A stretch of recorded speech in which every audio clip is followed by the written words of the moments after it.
Il Ministero delle Infrastrutture e dei Trasporti sta trattando con la grande crocieristica per trovare assieme ai privati una soluzione condivisa del rebus delle grandi navi in laguna. La notizia è arrivata durante l'odierno question time alla Camera e a darla è stato il titolare del Dicastero.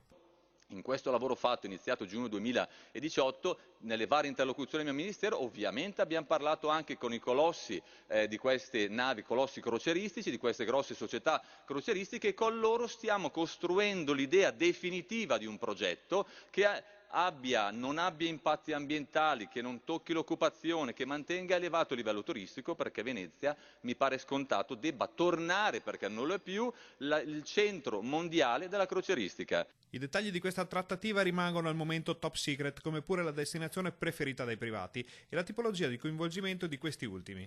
Il question time odierno è diventato comunque terreno di scontro sul tema delle grandi navi, riaperto drammaticamente dall'incidente di domenica. 1. Serviva un incidente per convocare il comitato?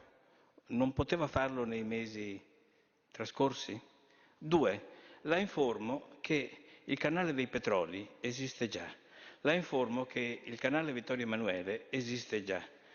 Necessita solo di alcuni lavori di adeguamento per quanto riguarda le profondità necessarie.